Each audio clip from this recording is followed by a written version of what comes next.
Oke teman-teman, ketemu lagi dengan saya Sholihan Arif My Channel. Terima kasih buat semuanya yang sudah dukung. Saya doakan sehat-sehat selalu, semoga bisa melaksanakan aktivitas dengan lancar. Oke ya, kita lanjutkan kembali. Bahwasannya hari ini saya melanjutkan penanaman jagung yang kemarin karena belum selesai ya. Hari ini harus dilanjutkan kembali. Oke ya. Tak kalah pentingnya bahwa menanam jagung itu sendiri sebenarnya mudah ya teman-teman. Yang pertama siapkan lahan dulu, dalam artian menyiapkan lahan, lahan itu harus bersih dari gulma ataupun rumput liar. Kira-kira seperti itu ya teman-teman. Nah, untuk mempersiapkan lahan itu sendiri biar tidak banyak rumput liar, ya paling efektif kita menggunakan atau menyemprotkan herbisida itu sendiri dengan tujuan ya tadi biar cepat mati atau membusuk. Dan pembusukannya itu sudah saya sampaikan kemarin bahwasanya pembusukannya dari rumput liar atau gulma itu sendiri juga bermanfaat. Kira-kira seperti itu ya teman-teman. Bahwa menanam jagung itu kenapa mudah? Satu, yang penting tadi siapkan lahan, yang kedua bibit, terus yang ketiga kita buat lubang, terus kita uruk terserah, uruk pakai tanah juga bisa, diuruk pakai kompos juga bisa. Nah, tapi yang biasa saya lakukan, itu saya selalu, pengurukannya itu saya pakai, kompos atau pupuk kandang. Nah, kira-kira seperti itu ya. Jadi biar banyak manfaatnya, dalam artian memperoleh manfaat, apa yang kita lakukan itu ya tujuannya satu, kompos itu sendiri kan ya juga bagus untuk tanah. Dan perlu diketahui ya teman-teman bahwasannya memang saya tuh nggak begitu banyak menggunakan, pupuk yang jenis kimia gitu, nggak terlalu banyak. Jadi saya memperbanyak menggunakan, pupuk kompos atau pupuk organik, seperti itu ya. Karena manfaat dari kompos atau organik itu sendiri juga bagus. Pertama ya tidak merusak lingkungan dan tidak merusak ekosistem, maksudnya seperti itu ya. Jadi banyaklah intinya kalau kita, menggunakan kompos atau pupuk kandang itu sendiri itu seperti itu ya teman-teman. Jadi kalau kita mau, kalau kita mau mendapatkan, semua manfaat dari apa yang kita lakukan itu ya memang tahapan-tahapan atau semua, eee tahapan-tahapan itu harus kita siapkan dulu atau kita lalui dulu. Kira-kira seperti itu ya teman-teman. Dan perlu diketahui ya buat teman-teman semuanya bahwa, jagung itu sendiri itu bagian atau masuk kategori komoditas unggulan ya. Karena apa?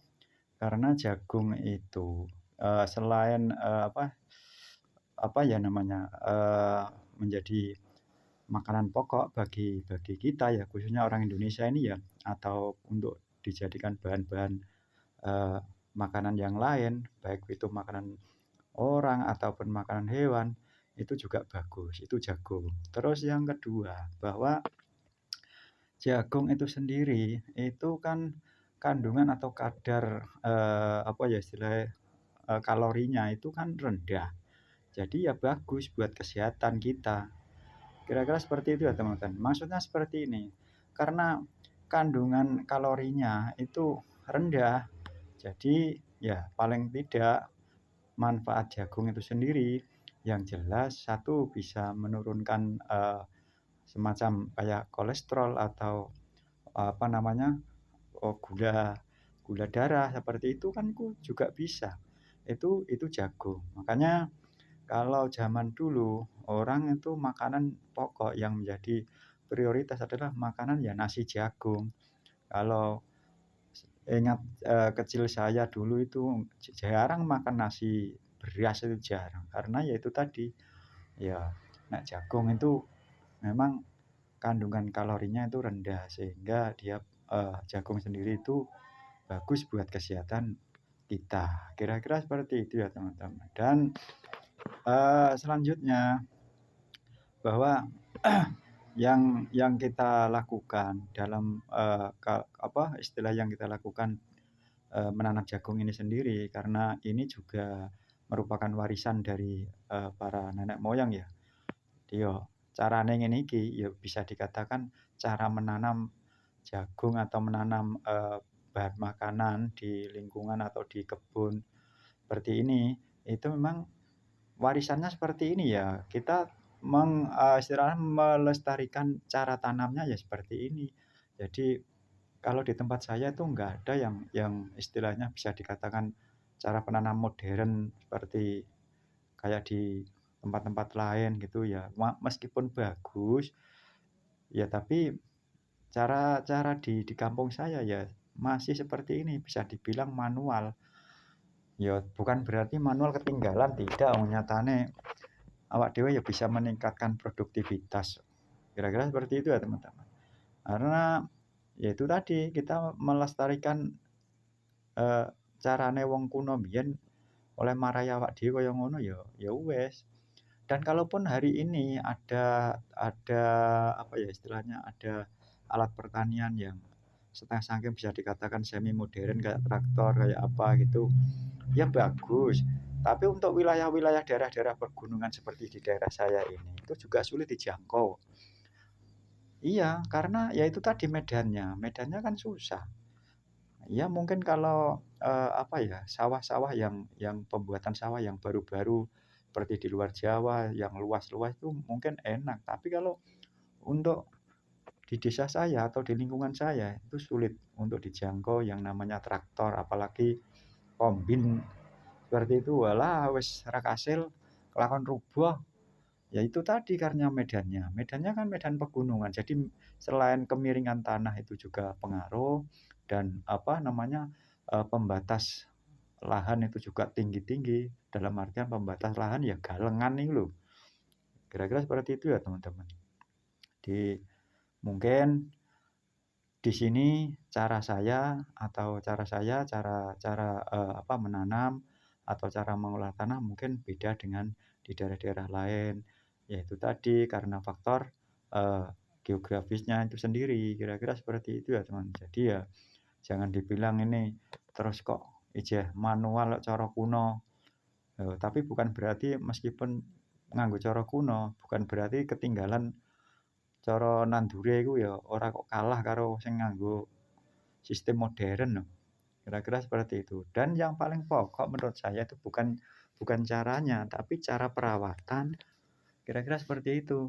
Yang penting perawatannya, artinya perawatannya gimana, waktu kita, pemupukan pada umur tertentu ya memang harus dilakukan dan penyiangannya pun juga itu juga harus sesuai waktu. Kira-kira seperti itu ya teman.